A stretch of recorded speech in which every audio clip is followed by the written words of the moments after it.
अब देखिए आपको जैसे मैंने पहले बताया था, इसमें आपको जो रिलेशंस होता है, तो रिलेशन से आगे आपका इसमें आता है डोमेन, कोडोमेन, रेंज। तो इसमें हम ये तीन चीज़ निकालनी होती है। तो क्या डोमेन क्या होता है, कोडोमेन क्या होता है, रेंज क्या होता है, रिलेशन है। तो देखिए जैसे रिलेशन हम कोई भी डिफाइन कर रहे हैं, किसी सेट पे डिफाइन करेंगे, जैसे ए टू बी पे डिफाइन कर रहे हैं, है ना। तो उसका जो रिलेशन सेट का जो फर्स्ट एलिमेंट होगा, तो वो क्या कहलाएगा आपका, this is called the domain. उस सेट की डोमेन कहलाती है। जैसे हम एक एग्जांपल ले रहे हैं, यहाँ पे आपको रिलेशन दिया है order base A B, A greater than equal to B, ठीक है। और यहाँ पे ए और बी जो है एक सेट ए को बिलोंग करते हैं। अब देखिए इसमें आपका जो है ए सेट क्या है आपका 1 2 3 है, ये आपको 1 2 3 हो जाएगा। फिर इसमें हम यहाँ पे रिलेशन दे रहे हैं, जैसे 1 1 2 2, फिर आपका आएगा 3 1 3 2 3 3। तो ये इस कंडीशन को सेटिस्फाई कर रहा है, ए ग्रेटर देन बी कंडीशन को। अब इस रिलेशन का हमें डोमेन निकालना है, तो जो उसका फर्स्ट एलिमेंट होता है, जैसे 1 2 3, तो ये इसका रिलेशन की क्या कहलाती है, this is called the domain. इस रिलेशन की डोमेन कहलाएगी। फिर हमें कोडोमेन निकालने होते हैं, तो relation R from set A to set B. तो जो सेटिंग सेट है उसको हम क्या बोलते हैं, कोडोमेन्स कहते हैं, ठीक है। अब इसी तरह से रेंज आती है, तो रेंज क्या होती है, तो जैसे आपका रिलेशन है from set A to set B, तो जो सेकंड एलिमेंट है सेट आर का, उसे हम बोल सकते हैं रेंज बोलते हैं। जैसे हमने अभी इसमें क्वेश्चंस में देखा, तो सेकंड एलिमेंट आप देखेंगे 1 2 3, तो ये इस रिलेशन की क्या कहलाएगी, रेंज कहलाती है। इसे हम क्या कहेंगे, रेंज कहते हैं। अब देखिए इसमें आपका जो है सेकंड क्वेश्चन है, जैसे आपका रिलेशन आर जे है on the set N, set of natural numbers है। यहाँ पे रिलेशन आपको दिया है order pairs X Y, Y equal to X plus Y. फिर आपने यहाँ गिवन है X belongs to N, X less than equal to 4। तो इसे हमें रोस्टर फॉर्म में लिखना है, ठीक है। तो देखिए आपको यहाँ पे एक्स और जैसे 1 ले रहे हैं, तो वाई इसमें एज इक्वेशन है, जैसे आपने 10th क्लास में पढ़ी थी। तो इसमें हम पुट करेंगे, तो y इक्वल टू 6 हो गया, फिर x equal to 2, y equal to 7, x equal to 3, तो y इक्वल टू 8। हमें 4 से लेस देन एलिमेंट्स लेना है, नेचुरल नंबर।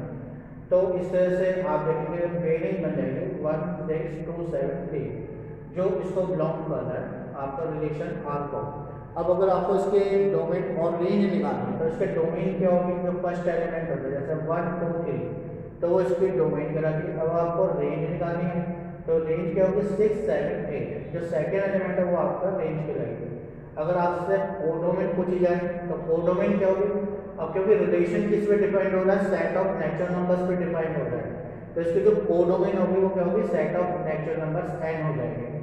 अब देखिए एक क्वेश्चन और ले रहा हूँ, इसमें आपको एक एरो डायग्राम दिया है। इसमें ये सेट P है, ये आपका सेट Q है। अब यहाँ पे एलिमेंट आपको देखा 5 6 7 3 4 5, 5 एसोसिएट है। इसकी इमेज, इसे इमेज बोलते हैं, ये आपके एलिमेंट्स हैं, या इसकी मैपिंग भी बोल देते हैं हम, मैपिंग या इमेज। तो 3 की मैपिंग या इमेज 5 होगा, 4 की इमेज 6 है, 7 की 5 है। तो आपको सबसे पहले ये जो इस रूल के अगेंस्ट इसमें मैपिंग बनाई गई है, तो इसको आपको क्या फाइंड करना है, इसका हमें निकालनी है, इसे टैबुलर फॉर्म में लिखना है, टैबुलर फॉर्म, और दूसरा आपको सेट बिल्डर फॉर्म में लिखना है। तो सबसे पहले हम यहाँ पे देखें 3, तो 3 5 है, तो 5 में से 2 माइनस करेंगे, आपका 3 आ जाएगा। फिर 4 देख लें, 6 से कनेक्टेड, तो 6 में से 2 माइनस करें, 4 आ रहा है, ऐसे 5 इज इक्वल टू 7 माइनस 2। तो हर एक एलिमेंट में हम क्या कर रहे हैं, 2 माइनस कर रहे हैं, इसमें जो एलिमेंट्स है ना, इस एलिमेंट में। तो आपका जो सेट बिल्डर फॉर्म बन जाएगी, यहाँ पे ऑर्डर बेस एक्स वाई होगा, Y equal to X minus 2। ये ऐसे क्या बन गया आपका, ये रिलेशन बन गया इन दोनों सेट के बीच में। अब x जो है वो किसको बिलोंग कर रहा है, सेट n को बिलोंग कर रहा है।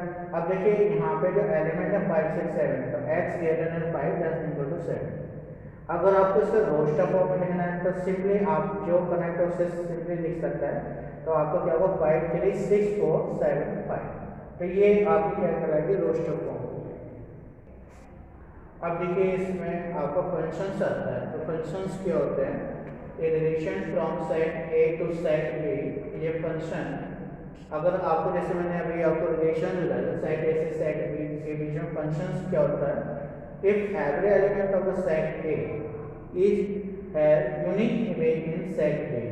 अगर सेट में यूनिक इमेज है इस every element of the set A, then this relation is called a function. तो वो आपको रिलेशंस क्या कहलाएगा, फंक्शन कहलाता है।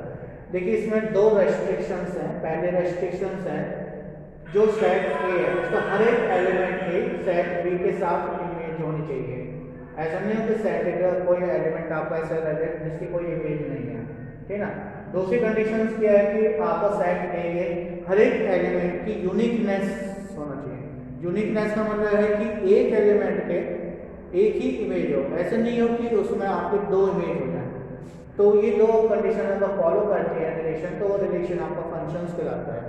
इसमें होता है कि every relation is not a function but every function is a relation. ये हर एक रिलेशन आपका फंक्शन नहीं होगा, लेकिन हर एक फंक्शन जो है रिलेशन होता है। अब हम इसे डिनोट कैसे करते हैं फंक्शन को, जैसे एफ है ए टू बी है, या इसको हम इससे भी डिनोट करते हैं ए एफ टू बी। अब हम एरो डायग्राम ले रहे हैं, जैसे आपका सेट ए है और ये सेट बी है, तो यहाँ पे 1 2 3 ले रहे हैं ए बी से, तो इस तरह से आप देखना है। अब आप देखेंगे जो सेट ए है इसमें हर एक एलिमेंट जैसे 1 2 3 कोई ना कोई इमेज है, तो ये आपको क्या बन जाएगा, आपको एक फंक्शंस बन जाता है। देखिए ये चैप्टर 12th के पॉइंट ऑफ व्यू से बहुत ही इंपॉर्टेंट चैप्टर है, क्योंकि 12th में आपका जो स्टार्टिंग होता है चैप्टर के वो इसी चैप्टर से स्टार्ट होता है, रिलेशन एंड फंक्शन, ठीक ना। तो उसके अकॉर्डिंग बहुत है। अब देखिए इसमें डोमेन सेट निकालना होता है। तो डोमेन क्या होता है, first element of the set ए। जो फर्स्ट एलिमेंट होता है सेट ए का उसे हम क्या बोलते हैं, डोमेन बोलते हैं फंक्शन की एफ की। तो आपका जो है अगर आपको डोमेन निकालना है तो इससे निकाल सकते हैं। फिर रेंज निकालनी है, तो जो फंक्शन है आपका अगर ऑर्डर पेयर के फॉर्म में ले रहे हैं तो सेकेंड एलिमेंट जो होगा वो आपकी क्या कहलाएगी, रेंज कहलाती है। फिर अगर आपको कोडोमेन निकालनी है तो relation R from set A to set B, the second set B is called the codomain. जो सेकंड सेट है वो आपके क्या कहलाते हैं, कोडोमेन कहलाते हैं।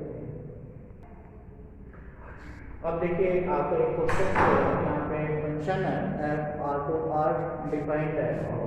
आप एफ एक्स इक्वल टू आपको क्या है 1/x-3 दिया है। अब आपको डोमेन और रेंज निकालनी है। तो देखिए इसमें डोमेन क्या होगी, डोमेन के लिए आपको दो कंडीशन चेक करनी होती है। अगर फंक्शन आपको न्यूमरेटर और डिनोमिनेटर के फॉर्म में है तो डिनोमिनेटर नॉट इक्वल टू 0, तो यहाँ पे डिनोमिनेटर 0 इक्वल नहीं होना चाहिए।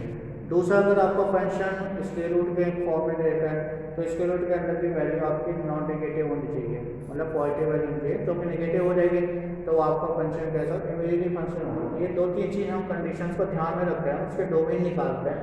अब जैसा हम इसके डोमेन निकाल रहे हैं तो यहाँ पे क्या है, ये x-3 नॉट इक्वल टू 0, तो यहाँ से कंडीशन क्या आ गई, x नॉट इक्वल टू 3। तो अगर आपको इसके डोमेन निकालना है तो डोमेन क्या हो गया, r-3, ये इसके डोमेन हो जाएगी, ठीक है ना। अब आपको रेंज निकालनी है तो हमेशा जो भी आपको फंक्शन दिया है उसे y के इक्वल रखेंगे आप fx से, और फिर से सॉल्व करेंगे, सॉल्व फॉर x के लिए सॉल्व करें तो x-3 equal to 1/y, x equal to 1/y plus 3, इसका आंसर दिया 3y प्लस 1/y। अब देखिए x कब रियल होगा, तो इसमें भी आपका जो फंक्शन है न्यूमरेटर और डिनोमिनेटर के फॉर्म में, तो यहाँ पे डिनोमिनेटर जो है वो 0 नहीं होना चाहिए।